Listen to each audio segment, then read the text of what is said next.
Taoiseach, time is pretty much up for this government. When Fianna Fáil and Fine Gael's alliance started, you were the civil war parties. Now it seems you're more like the phony war parties. For weeks there's been this kind of sniping in the media, not about policy, because it doesn't seem like there's much policy differences between you, but about personalities. That is what political debate has been reduced to. Petty insults and desperate jostling for positions just in advance of an election.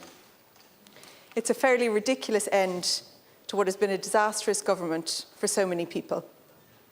Because there are hundreds and thousands of people out there who've lost hope in a better future here, who are utterly disconnected from the success story that this government is trying to spin. Instead, you should be talking about the 500,000 adults living in their childhood bedrooms, how to address that. How do you think they feel, for example, when they hear the Taoiseach say, we've turned a corner on housing? Because they don't see a corner, they see a dead end. Their ability to build a life and put down roots in their communities destroyed by disastrous housing policies. Average house price increases of €85,000 in just 4 years is not a success. For individuals and families desperate to own their own homes, it is a betrayal. Taoiseach, disabled people have also been let down. When this government took office, you said disability was a priority. When you became Taoiseach, you even set up a new cabinet subcommittee to focus on this issue. What has it achieved? Nothing. Services are worse than they were when this government took office. People no longer even have any kind of expectation that they'll get the critical supports that they need. They've learned by experience that the only things they're guaranteed from the state are waiting lists and excuses.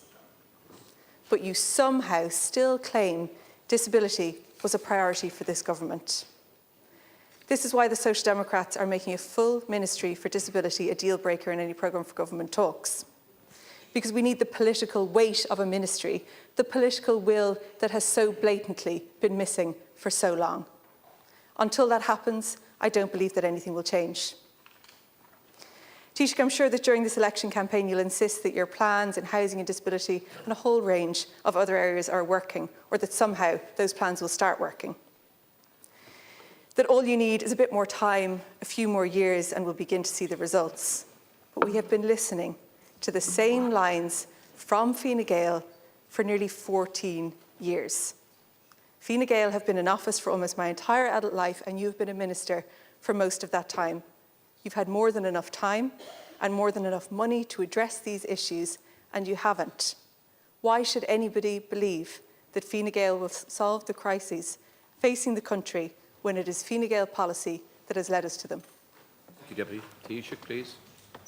A colleague, but I don't think there's that big a difference between our ages. I'm not quite sure how I'm not sure how I've been a government minister almost all your adult life, but leave that aside.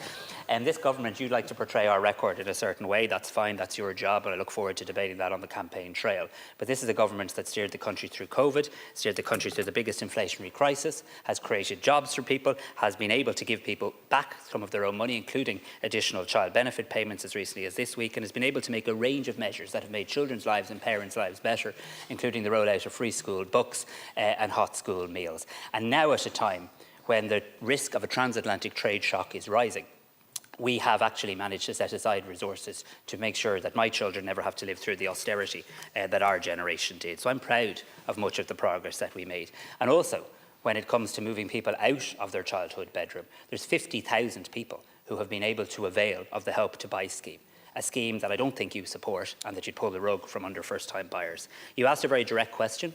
What difference has it made since I decided to chair the Cabinet Committee on Disability? Allow me to tell you 4 things.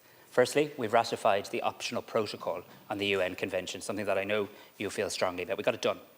Secondly, we've managed to adopt a proposal from the Labour Party in relation to assessments of needs and utilising private capacity to make sure more than 1,000 additional children got assessments of needs that wouldn't have got them otherwise this summer. That happened. They're real children, and those benefits have happened as a result of our work together.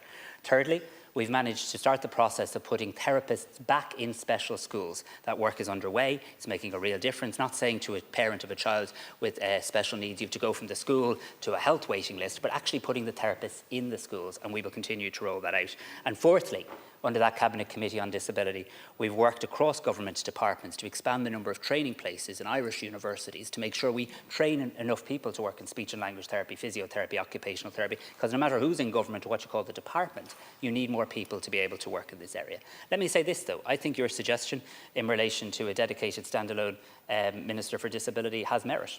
The only counterpoint I'd make is I suppose that work somewhat started this time with Minister O'Gorman, and obviously then we had a migration crisis and the likes as well, in terms of the breadth of issues that department is now dealing with. But I think the Social Democrats' suggestion in relation to a standalone Minister for Disability is a constructive, sensible one. But what I would like to see is how we'd actually make that department then work to cut through the silos and deliver for people with disabilities.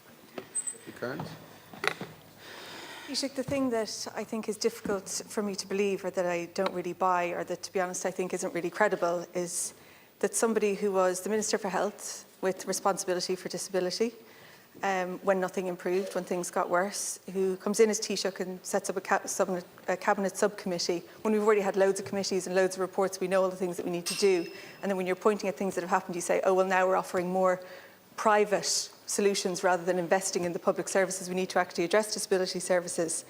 Without even acknowledging that, I think it's brazen to claim that somehow Fine Gael or you is going to be the solution to these issues, without acknowledging that things have gotten worse, that people can't actually access special education, that people are travelling potentially 2.5 hours and not being able to go to school at all. That threadbare services are kind of, it seems like you think there's some kind of a given, when actually Ireland is a rich country that should be able to provide these services. And Fine Gael have had a really long time to try and address that, and you haven't even acknowledged that.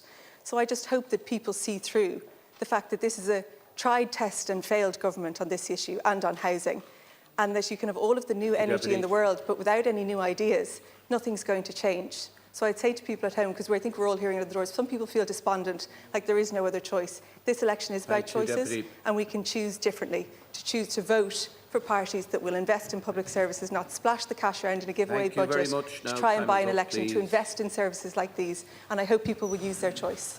I hope you tell those people on the doors which of the splashing of the cash payments you'd like to cancel. Because I invited you the last time to email me on this and you haven't. No, please don't. You don't need to heckle them. You don't need to heckle. You could listen, and I listened to you. Because I presume when you talk about splashing the cash, I presume you're in favour of the double child benefit payment. I presume you wouldn't begrudge somebody the additional old age pension this month and again before Christmas. I presume you wouldn't be stopping the fuel allowance payments or the lump sum payments for carers or people with a disability or the working family payment. So when you talk about splashing the cash, I talk about giving people back a bit of their own money to help them, because this country's economy is run well. And I look forward to having a debate, but you don't need to lecture me. I know my lived experience. I know exactly what it's like to have to fight every single day for a service. I know exactly what it's like to watch my mother have to get in a car and drive 2 hours to get my brother to a school. I don't need a lecture from you of what the lived experience is like. But I also don't need to suggest that any one human being can fix this. We've got to work together in relation to this. And I stood up and I said, you have a good idea in relation to disability. And I said I'd work with you on that. The disappointing thing is all you wanted to do was slag me off. Thank you very much.